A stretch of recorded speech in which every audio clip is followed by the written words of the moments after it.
Welcome back to Hold Fast, where we have biblical truths for daily battles. My name is Kenny. I'm the host of the podcast, and I was looking back and realized that this is the 129th episode of the podcast. That's not necessarily a significant number, other than the fact that it means that I've been at this now for quite some time. I need to look back at the dates to see exactly when I started the podcast, but it's been a few years and many episodes now, and I realized that I've been doing the same intro for every single one of them, and so maybe in the coming episodes we'll get some different music and maybe I'll figure out a different intro. But I really like the short and sweet, let's get to the point podcast. I'm not a huge fan of the podcast where there's like 10 minutes of banter before they get into the content. So to save you from any more of that, because it's almost been a minute of banter, I want to get into today's episode. I'm going to diving into Psalm 131. And I recently actually preached on this psalm in a sermon that I'll link to in the show notes of this episode. But I want to spend a little bit more time on something that I briefly talked about in that sermon. So I want to read the psalm, talk just for a moment about the sermon overall, and then kind of dive into, like I said, a point in that sermon that I made, but I didn't really talk a ton about, and it's something I've been having conversations about with some people recently, and I thought it would be beneficial to talk about on the podcast as well. So Psalm 131 says this: "O Lord, my heart is not lifted up. My eyes are not raised too high. I do not occupy myself with things too great and too marvelous for me. But I have calmed and quieted my soul like a weaned child with its mother. Like a weaned child is my soul within me." I, when I preached on this psalm, was talking about prayer and talking about the importance of calming and quieting our souls, talking about the importance of having this dependence on the Lord and wanting to pray to Him just because you just want to pray to Him. You don't have any other agenda, any other motive, but you just want to be in His presence and you want to abide with Him. And that's a lesson that I've been trying to learn and put into practice recently in my life more and more.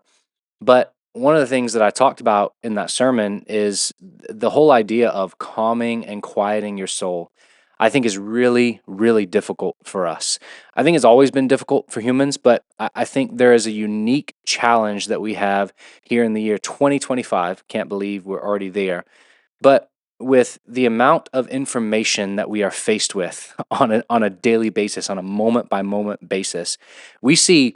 I don't think it's a stretch to say that we see somewhere in the ballpark of 1,000 advertisements in some way, shape, or form in the course of a day. We see videos and content. I mean, most of the social media platforms are now aimed at these short and sweet videos that just keep you scrolling. And just the other day, I was scrolling through some videos, and I wanted to go back to a video that I had just watched to show somebody, and I was shocked at how many videos I had to scroll back through to get to the video that I thought I had just watched. In other words, I had watched so many videos in a short amount of time that I was surprised at how many I had plowed through, and I didn't remember half of them. And I think that that's just one illustration to talk about how much content we consume. We scroll through our social media feeds and see all of this content, all of this information. The news is constantly throwing things at us. We have email coming our way. We're in touch with relatives near and far. And I just don't think that we were designed by God to have the capacity to try to manage all of that.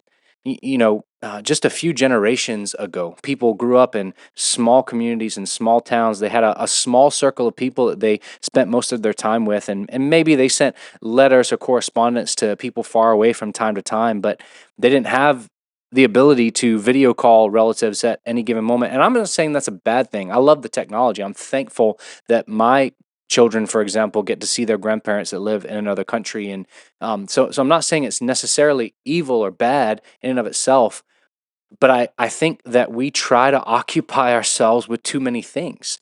Psalm 131 talks about being occupied with things too great and too marvelous for me. And that is, first and foremost, a reference to this idea that we're not going to be able to fully understand God. There are things about the Lord and His character and His nature that as humans, we are limited in our understanding that we're not going to be able to completely figure out.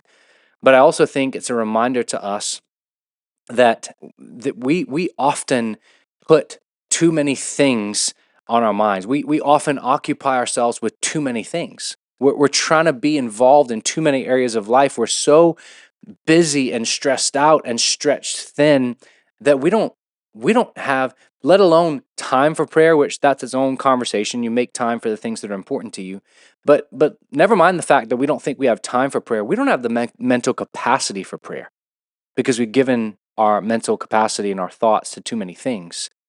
um I love podcasts, for example. I've talked about that on this podcast before. I love listening to podcasts. I mean, I enjoy doing them too, but I enjoy the resource that podcasts give. You get to listen to all these great teachers and pastors and even sermons on podcasts. And so you'll find me on my drives to and from work and wherever I'm going. If I'm alone in the car, I'm finding a way to listen to a podcast.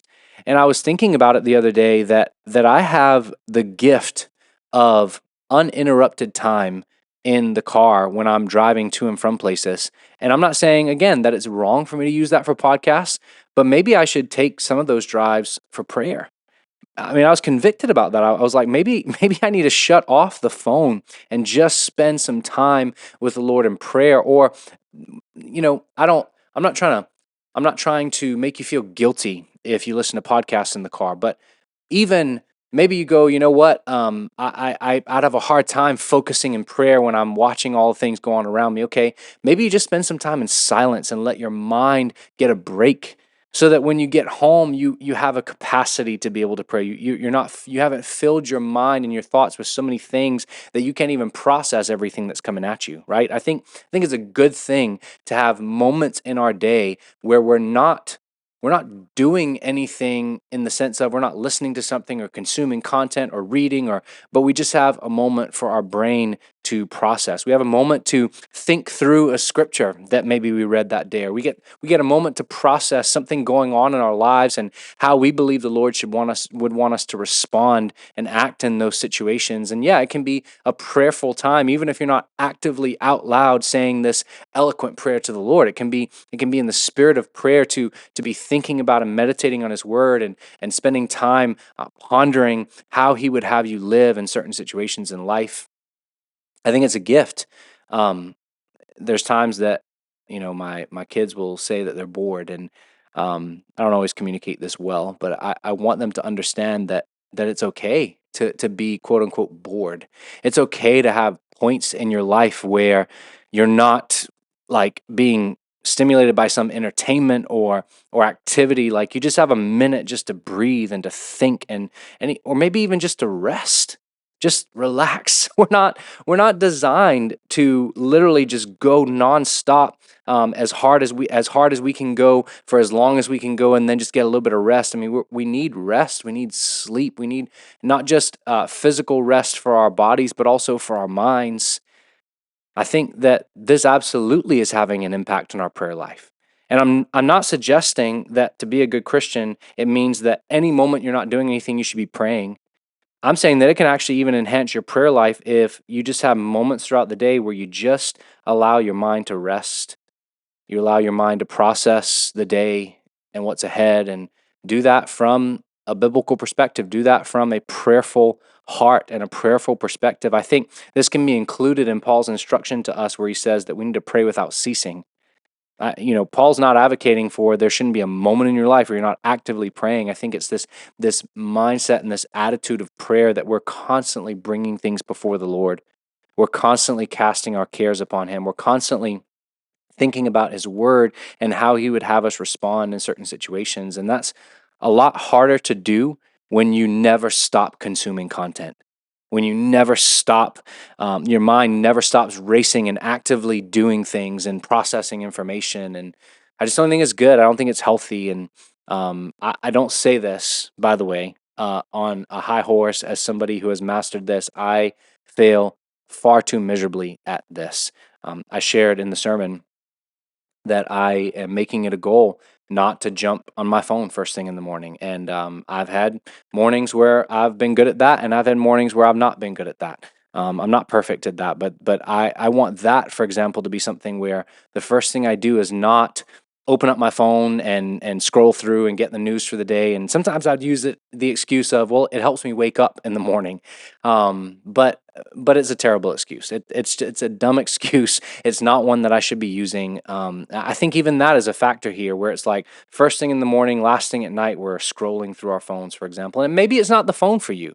Maybe it's a book. Again, that's not a bad thing. Spend some time reading.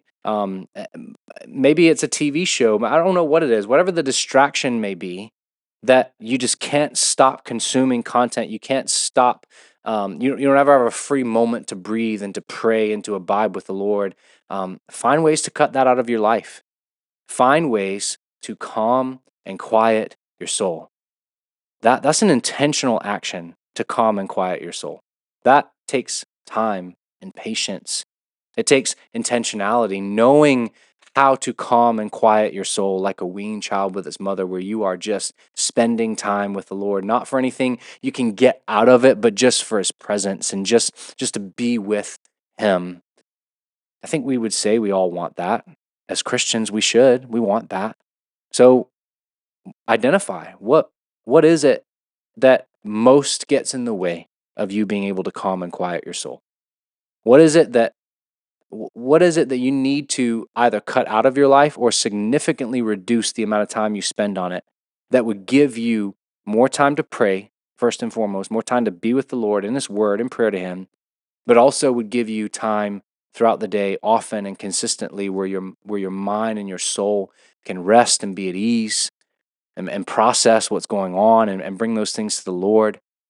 Identify that. What's the greatest thing getting in the way? I'm not suggesting that you just you completely get rid of all social media, all phone, all entertainment. Maybe that's a step that you need to take. I mean, I want to preach this Sunday about if your right hand causes you to sin, cut it off and throw it away, right? So maybe if there's a sinful association with those things, then absolutely, maybe you need to cut them out of your life. But maybe it's a simple step. Maybe it's a simple, I'm not going to jump on my phone first thing in the morning, and rather I'm going to get up, I'm going to spend a few minutes in quiet, making a cup of coffee, letting my mind be calmed and quieted, and then I'm going to sit down with the Word and pray. That's going to look different for everybody, but I just want us to be thinking about this. I think this is something that's more and more missing in our society. I think we're far too distracted. We're trying to consume far too much content. I've even said something that I'm trying to do is not listen to every podcast episode that comes across my feed. I have podcasts that I follow pretty routinely, and I'll listen to them often. But maybe what I need to do is only listen to the episodes that I believe are really going to be beneficial to me. And I don't know. I mean, there's a million ways to apply this. At the end of the day, I think it just is going to take intentionality. It's going to take desiring the Lord's presence, a heart change in that. So maybe that's what you need to pray about is, God, I don't desire your presence like I know I should, and I need your help in that. Maybe it takes some practical changes of, get a regular alarm clock instead of your phone being your alarm, because that produces more temptation, or whatever it may be. Find ways to fight for this time where you can calm and quiet your soul and abide in the Lord's presence. Allow your mind and your soul to rest in him, to be more prayerful with him, to be with him and spend more time with him. So I hope that is practical and helpful as always. And if this is, I would love it if you shared this episode with somebody that you think it would be an encouragement to. As I said, I'm going to link to the sermon on prayer in Psalm 131 that I did. That sermon is going to talk about a lot of things I didn't talk about in this episode, if you're interested in that as well. But I always appreciate you taking time out of your day to listen to this podcast. Hopefully this is not the podcast that you cut out of your life, but if it means praying, then absolutely stop the podcast and go pray, and never listen to Hold Fast again if it means praying more. That's far more important. I hope this prompts you to do just that. So thanks for listening as always, and Lord willing, I'll be back next week with another episode. God bless.